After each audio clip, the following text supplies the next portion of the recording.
नमस्कार दोस्तों, बहुत बहुत स्वागत है आप सभी का द दीप आईएएस अकेडमी में। इस लेक्चर में हम कंटिन्यू करेंगे भारतीय संविधान से संबंधित एमसीक्यू और इसका सेट 4 है। और ये किस प्रश्न पत्र में पूछे गए हैं? ये यूपीएससी की सिविल सेवा परीक्षा की प्रारंभिक परीक्षा के प्रश्न पत्र में पूछे गए हैं और ये पिछले 25 वर्षों के प्रश्नों का अवलोकन है, 1995 से लेकर 2019 तक के। अब तक की वीडियो हिंदी भाषा में लेकर आ रहा हूँ। मेरा नाम है देवरत्न। चलिए शुरू करते हैं इसको। भारतीय संविधान में निम्न दी गई अनुसूचियों में से कौन सी एक राज्य के नामों की सूची तथा उनके राज्य क्षेत्रों का ब्यौरा देती है? राज्य के नामों की सूची तथा उनके राज्य क्षेत्रों का ब्यौरा देती है। सन 2003 में सवाल पूछा जा चुका है। पहली, दूसरी, तीसरी या फिर चौथी? तो राज्य के नामों की सूची तथा उनके राज्य क्षेत्रों का ब्यौरा देती है पहली अनुसूची। आंसर है इसका ए। भारतीय संविधान की दूसरी अनुसूची वेतन तथा भत्ते से संबंधित है, दूसरी वाली। और तीसरी अनुसूची शपथ तथा प्रतिज्ञा से संबंधित है। और जो चौथी अनुसूची है राज्यसभा में सीटों के वितरण से संबंधित है। ठीक है, इसलिए ये बाकी ऑप्शन हमने नहीं लगाया। आंसर है इसका ए। अगला सवाल है, निम्नलिखित में से कौन सा एक कथन भारत के संविधान की चौथी अनुसूची का सही वर्णन करता है? ये हमने अभी पिछले प्रश्न के डिस्क्रिप्शन में पढ़ा। चौथी अनुसूची राज्यसभा में सीटों के वितरण से संबंधित है। तो हम यहाँ पे देख लेते हैं कि इससे संबंधित कौन सा ऑप्शन यहाँ पे दिया गया। सन 2004 में सवाल पूछा जा चुका है। इसमें संघ तथा राज्यों में शक्तियों के वितरण की रूपरेखा अंतर्विष्ट है? नहीं, ये नहीं होगा। इसमें इसमें संविधान में सूचित भाषाएं लिस्टेड लैंग्वेज दी गई है? नहीं, ये भी नहीं है। इसमें जनजातीय क्षेत्रों ट्राइबल रीजन के प्रशासन संबंधित उपवन अंतर्विष्ट है? नहीं, इसमें भी नहीं है। इसमें राज्यसभा में स्थानों के आवंटन एलोकेशन से संबंधित जानकारी अंतर्विष्ट है? हाँ, ये चौथा वाला आंसर सही है। ठीक है, चौथा वाला आंसर यहाँ पर सही है। इसमें राज्यसभा में स्थानों के आवंटन एलोकेशन से संबंधित जानकारी अंतर्विष्ट है। वर्तमान में भारतीय संविधान में 12 अनुसूचियां है, जैसा कि आप सभी जानते हैं। भारतीय संविधान की चौथी अनुसूची में राज्यसभा के लिए प्रत्येक राज्य तथा संघीय प्रदेश से भेजे जाने वाले प्रतिनिधियों की संख्या को निर्धारित कर दिया गया है। अगला सवाल है, भारत के संविधान के निम्नलिखित अनुच्छेदों में से किसके अनुसार प्रत्येक राज्य की कार्यपालिका शक्ति का इस प्रकार प्रयोग किया जाएगा जिससे संघ की कार्यपालिका शक्ति के प्रयोग में कोई अड़चन न हो या उस पर कोई प्रतिकूल प्रभाव न पड़े? तो ये सवाल सन 2004 में पूछा जा चुका है। अनुच्छेद हम देख लेते हैं। ऑप्शन के अंतर्गत कौन से दिए गए? अनुच्छेद 357, अनुच्छेद 258, अनुच्छेद 355 और अनुच्छेद 358। तो ये दिया गया है कि प्रत्येक राज्य की कार्यपालिका शक्ति का इस प्रकार प्रयोग किया जाएगा जिससे संघ की कार्यपालिका शक्ति के प्रयोग में कोई अड़चन ना हो, उस पर कोई प्रतिकूल प्रभाव ना पड़े। तो ये है अनुच्छेद 257 के अंतर्गत ये दिया गया है। आंसर है इसका ए। अनुच्छेद 258 में क्या दिया गया है? राष्ट्रपति राज्य सरकार को उसकी सहमति से ऐसे विषयों को बिना शर्त सौंप सकता है जिन पर संघ की कार्यपालिका शक्ति का विस्तार है। अनुच्छेद 355 के अंतर्गत क्या है? बाह्य आक्रमण और आंतरिक अशांति से संघ द्वारा रक्षा का प्रावधान इसमें दिया गया है। अनुच्छेद 358 में क्या है? आपात के समय अनुच्छेद 19 द्वारा प्रदान समस्त स्वतंत्रताओं का निलंबन है। ठीक है, तो इस प्रकार इसका आंसर हो जाएगा ए। अनुच्छेद 257। अगला सवाल है, सूची 1 को सूची 2 से सुमेलित करना है। और सूची 1 में भारत के संविधान के अनुच्छेद यहाँ पे दिए गए और सूची 2 में उपबंध यहाँ पे दिए गए। सही कूट का हमको प्रयोग करते हुए इसका उत्तर हमको बताना है। 2004 में ये सवाल पूछा गया। तो यहाँ पे अनुच्छेद ये दिए गए हैं, अनुच्छेद 14, अनुच्छेद 15, अनुच्छेद 16, अनुच्छेद 17। आप यहाँ पे देखेंगे गौर से तो ये 12 से 35 के बीच यहाँ पे ये मौलिक अधिकार दिए गए हैं। ठीक है, भाग 3 के अंतर्गत है ये। ठीक है, संविधान में भाग 3 के अंतर्गत मौलिक अधिकार से संबंधित ये है 12 से 35, यानी 14, 15, 16, 17। ठीक है, 12 से 35 के अंतर्गत ही है। और यहाँ पे उपबंध दिए गए। उपबंध को पहचान कर हमको ये उपबंध को पढ़कर हमको ये पहचानना है कि किस अनुच्छेद से संबंधित है। चलिए पहला हम देखते हैं सूची 2 के अंतर्गत। राज्य किसी नागरिक के विरुद्ध केवल धर्म, मूल, वंश, जाति, लिंग, जन्मस्थान या इनमें से किसी के आधार पर कोई विभेद नहीं करेगा। तो ये किस अनुच्छेद के अंतर्गत दिए गए हैं? ये दिए गए अनुच्छेद 15। आर्टिकल 15 मूवी आपने देखा है? आर्टिकल 15 मूवी इसी पे बेस्ड है। ठीक है, आप देखिए, आयुष्मान खुराना की मूवी है, मतलब उसमें इन्होंने लीड रोल किया है। तो यहाँ पे ये बहुत ही अच्छे से आपको ये समझ में आ जाएगा यदि आपको ये अभी समझ में नहीं आया या फिर आप इसके बारे में नहीं जानते हैं तो। अगला है राज्य। भारत के राज्य क्षेत्र में किसी व्यक्ति को विधि के समक्ष समता से या विधियों के समान संरक्षण से वंचित नहीं करेगा। तो ये किस अनुच्छेद के अंतर्गत ये दिए गए हैं? तो ये अनुच्छेद 14 के अंतर्गत ये दिए गए। ठीक है, अनुच्छेद 14। तो यहाँ पे जो मिलान है वो हम करते चलेंगे। यहाँ पे बी का 1, ठीक है, और यहाँ पे ए का हो जाएगा 2, ठीक है। इस प्रकार ये दो दो के कूट यहाँ पे बने हैं। अगला हम देखते हैं, अस्पृश्यता का अंत किया जाता है और उसका किसी भी रूप में आचरण निषिद्ध किया जाता है। तो ये किस अनुच्छेद के अंतर्गत है? तो ये अनुच्छेद है 17, ठीक है, अनुच्छेद है 17। तो डी का हो जाएगा यहाँ पे 3। अगला है, राज्य के अधीन किसी पद पर नियोजन या नियुक्ति से संबंधित विषयों में सभी नागरिकों के लिए अवसर की समता होगी। तो ये किसके अंतर्गत, किस अनुच्छेद के अंतर्गत है? तो ये एक अनुच्छेद यहाँ पर रह गया, अनुच्छेद 16। तो इसका आंसर मतलब जो इसका मिलान हो जाएगा, सी का हो जाएगा यहाँ पे क्या, 4, ठीक है। तो ए का 2, बी का 1, 4 का 3 और डी का 3 का 4 और डी का यहाँ पे हो जाएगा 3। तो यहाँ इस प्रकार हम देख लेते हैं कि कौन सा कूट यहाँ पे दिया गया है। ए का 2, हाँ ए का 2 यहाँ पे है, लेकिन बी का 4 नहीं है, ये गलत हो गया। ए का 3 ये गलत हो गया, ठीक है। ए का 2 हमको देखना है, ए का 2, ठीक है, बी का 1, सी का 4 और डी का 3। हाँ, ये सी वाला जो कूट है वो यहाँ पे इसको इस प्रश्न को संतुष्ट करता है। इसके उत्तर के लिए तो आंसर हो जाएगा इसका सी, ठीक है। जो मौलिक अधिकार भारत के संविधान के भाग 3 अनुच्छेद 12 से 35 में निहित है, ठीक है। इस प्रकार आंसर हो जाएगा इसका सी, जो हमने अभी तक इसके बारे में पढ़ा। अगला सवाल है, भारत के संविधान के निम्नलिखित कौन से अनुच्छेद में उपबंध है कि 14 वर्ष से कम उम्र के किसी बालक को किसी कारखाने या खान में, माइंस में काम करने के लिए नियोजित, एम्प्लॉयड टू वर्क नहीं किया जाएगा, या किसी अन्य परिसंकटमय नियोजन, हजार्डस एम्प्लॉयमेंट में नहीं लगाया जाएगा। 2004 में सवाल पूछा जा चुका है। तो किस अनुच्छेद के अंतर्गत है ये हमको देखना है। अनुच्छेद 24, अनुच्छेद 45, अनुच्छेद 330 या फिर अनुच्छेद 368। तो ये अनुच्छेद है यहाँ पे अनुच्छेद 24, ठीक है। अनुच्छेद 24 के अंतर्गत ये दिए गए हैं।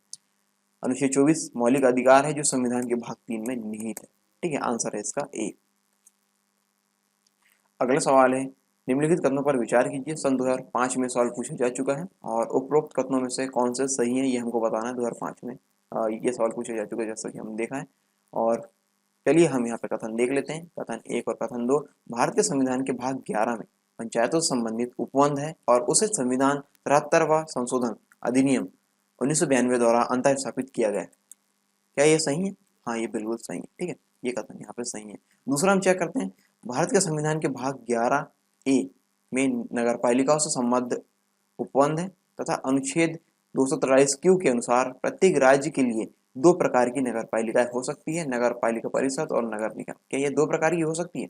नहीं, ये 3 प्रकार की है, ठीक है। 3 प्रकार की यहाँ पे पंचायत के बारे में यहाँ पे नहीं दिया गया, ठीक है। इस कथन में पंचायत का यहाँ पे जो ब्यौरा है वो यहाँ पे नहीं दिए गए, तो ये कथन यहाँ पे गलत हो जाएगा, ठीक। केवल पहला वाला कथन सही है। तो आंसर हम देखते हैं, केवल 1, केवल 2, 1 2, 1 व 2 दोनों, ना ही 1 ना ही 2, ठीक है। तो यहाँ पे केवल 1 वाला ऑप्शन है, तो ऑप्शन हो जाएगा यहाँ पे 1, ठीक है, केवल 1 इसका आंसर है। 73वें संविधान संशोधन के तहत भारतीय संविधान के 9वें भाग में पंचायतों से संबंधित उपबंध तथा 11वीं अनुसूची तथा 74वें संविधान संशोधन के तहत नगर पालिकाओं से संबंधित उपबंध तथा 12वीं अनुसूची जोड़ी गई। संविधान के भाग 243Q में 3 प्रकार की नगर पालिकाओं के गठन की व्यवस्था है। पहली है स्थानांतरित करने के लिए नगर पंचायत क्षेत्र, ग्रामीण से शहरी संक्रमण हेतु छोटे ये जो पहली वाली है स्थानांतरण करने के लिए नगर पंचायत क्षेत्र, ग्रामीण शहरी संक्रमण करने हेतु, और दूसरी है छोटे शहर के लिए नगर परिषद तथा बड़े शहर के लिए नगर निगम। तो इस प्रकार की व्यवस्था यहाँ पे की गई है, ठीक है। तो इसका उत्तर है यहाँ पे एक, केवल 1 वाला आंसर यहाँ पे सही है। अगला सवाल है, सन 2005 में सवाल पूछा गया है, निम्नलिखित कथनों पर विचार कीजिए। उपरोक्त कथनों में से कौन से सही है ये हमको बताना है। चलिए चेक करते हैं। नागालैंड, असम, मणिपुर, आंध्र प्रदेश, सिक्किम, मिजोरम, अरुणाचल प्रदेश तथा गोवा की प्रादेशिक मांगों को देखते हुए भारत के संविधान में अनुच्छेद 371A से लेकर 371I अंतर्भुक्त किए गए। क्या ये सही है? हाँ, ये बिल्कुल सही है, ठीक है, ये वाला सही है, ये कथन सही है। अगला हम देखते हैं, भारत तथा संयुक्त राज्य अमेरिका के संविधानों में राजतंत्र, संघ और राज्य है, किंतु नागरिकता एक हरियाणी एकल नागरिकता है। क्या ये कथन सही है? देखिए, ये हमारे देश में, भारत में एकल नागरिकता है, एकल नागरिकता का प्रावधान है, लेकिन संयुक्त राज्य अमेरिका में नहीं है, यहाँ पे दोहरी नागरिकता होती है, ठीक है। तो यहाँ पे भारत और संयुक्त राज्य अमेरिका के संविधानों में राजतंत्र, संघ और राज्य की नागरिकता एक हरी है, ये सही नहीं है। ये अमेरिका में दोहरी नागरिकता होती है, ठीक है। अमेरिका में दो नागरिकता यहाँ पे लेना पड़ता है, लेकिन भारत में यहाँ पे एकल नागरिकता से ही यहाँ पे सारे काम चल जाते हैं। अगला है, अगला कथन है कोई व्यक्ति जो देशीयकरण द्वारा भारत का नागरिक है कभी भी अपनी नागरिकता से वंचित नहीं किया जा सकता। क्या ये सही है? नहीं, ये भी सही नहीं है। ठीक है, जानेंगे इसके बारे में अभी। तो यहाँ पे केवल एक वाला कथन सही है, 1 2 3, 1 और 3, केवल 3 और केवल 1, तो आंसर है इसका डी, केवल एक इसका उत्तर है। भारतीय संविधान संघ तथा राज्यों के लिए एक हरी यानी एकल नागरिकता प्रदान करता है, परंतु संयुक्त राज्य अमेरिका में दोहरी नागरिकता प्रदान की जाती है। देशीकरण द्वारा अर्जित की गई नागरिकता को संविधान के प्रति अश्रद्धा की स्थिति में या फिर जालसाजी करने की स्थिति में रद्द किया जा सकता है। ठीक है, फ्रॉड करने की कंडीशन में इसे रद्द किया जा सकता है। तो ये आंसर यहाँ पे हो जाएगा ए, आंसर हो जाएगा यहाँ पे डी, केवल एक वाला, यानी पहला कथन यहाँ पर सही है। ये तीसरा कथन क्यों सही नहीं है भी मैंने आपको बता दिया। अगला सवाल है, संविधान का 98वां संशोधन अधिनियम किससे संबद्ध है? 98वां संशोधन अधिनियम सन 2005 में सवाल पूछा जा चुका है। सेवा कर के विनियोजन तथा उगाही के लिए केंद्र को अधिकार देना, राष्ट्रीय न्यायिक आयोग का गठन करना, या फिर जनगणना 2001 के आधार पर निर्वाचन क्षेत्रों का पुनः समायोजन, या फिर राज्यों के बीच नई सीमाओं का सीमांकन। तो जो संविधान का 98वां संशोधन अधिनियम था वो संबंधित था राष्ट्रीय न्यायिक आयोग का गठन से। ठीक है, आंसर है इसका बी। 98वां विधेयक राष्ट्रीय न्यायिक आयोग के गठन से संबंधित है। ठीक है, आंसर है इसका बी, इससे संबंधित राष्ट्रीय न्यायिक आयोग का गठन से संबंधित है। अगला सवाल निम्नलिखित कथनों पर विचार कीजिए। सन 2005 में सवाल पूछा जा चुका है। भारत के संविधान में 20 भाग है। पहले तो हम ये देख लेते हैं कि इसमें सही बताने हैं गलत। उपरोक्त कथनों में कौन सा सही है ये हमको बताना है। ठीक है, तो सही या गलत, या सही या गलत जो हमको चेक करना, तो हमने चेक किया कि सही बताना है या फिर गलत बताना है। प्रश्न में ये बोला गया कि सही बताना, तो हम सही वाला को यहाँ पे देखेंगे कि सही कौन सा है। भारत का संविधान 20 भाग है, क्या ये सही है? नहीं, 20 भाग नहीं है, यहाँ पे 24 भाग है। ठीक है, भारत के संविधान में कुल 390 अनुच्छेद है, नहीं, 90 अनुच्छेद यहाँ पे नहीं है। ठीक है, और अनुच्छेद यहाँ पे 444 के आसपास है। ठीक है, भारत के संविधान में 9वीं 10वीं 12वीं अनुसूचियों को संविधान संशोधन अधिनियम द्वारा जोड़ा गया। क्या सही? हाँ, ये बिल्कुल सही है। 9वीं 10वीं 12वीं अनुसूचियों को यहाँ पे जोड़ा गया है। तो केवल यहाँ पे तीसरा कथन सही है। तो यहाँ पे ऑप्शन देख लेते, 1 2, केवल 2, केवल 3, 1 2 3, तो आंसर यहाँ पे सी, केवल एक वाला उत्तर यहाँ पे है।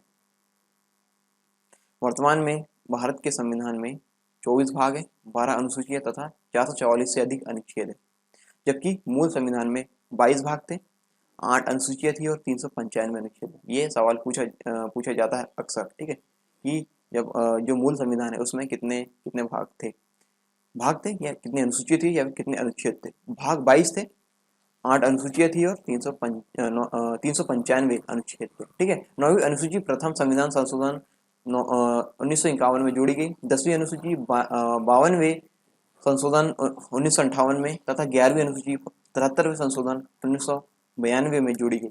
12वीं अनुसूची 74वें संशोधन द्वारा 1992 में संविधान में जोड़ी गई। तो ये किस सन में ये कौन सी अनुसूची जोड़ी गई और कौन से संशोधन द्वारा जोड़ी गई, ये आपको याद रखना है। ठीक है, क्योंकि जो अगले प्रश्न है वो इसमें से आ सकते हैं। ठीक है, तो इस प्रकार ये डिटेल आपको याद रखनी है। राइट, आंसर हो जाएगा इसका सी। अगला सवाल हम देखते हैं, निम्नलिखित में से संविधान सभा की संविधान समिति यूनियन कॉन्स्टिट्यूशन कमेटी का अध्यक्ष कौन था? सन 2005 में सवाल पूछा जा चुका है। B.R. अम्बेडकर, G.V. कृपलानी, जवाहरलाल नेहरू, अदाली कृष्णस्वामी अय्यर। तो यहाँ पे संविधान सभा की संविधान समिति यूनियन कॉन्स्टिट्यूशन कमेटी का अध्यक्ष कौन था, ये हमको बताना है। तो इसके अध्यक्ष थे जवाहरलाल नेहरू, पंडित जवाहरलाल नेहरू। ठीक है, आंसर इसका सी, पंडित जवाहरलाल नेहरू संविधान समिति के अध्यक्ष थे। और प्रारूप समिति के अध्यक्ष कौन थे, ये सवाल आया, तो ये थे B.R. अम्बेडकर। ठीक है, झंडा समिति के अध्यक्ष कौन थे, तो ये थे G.V. कृपलानी।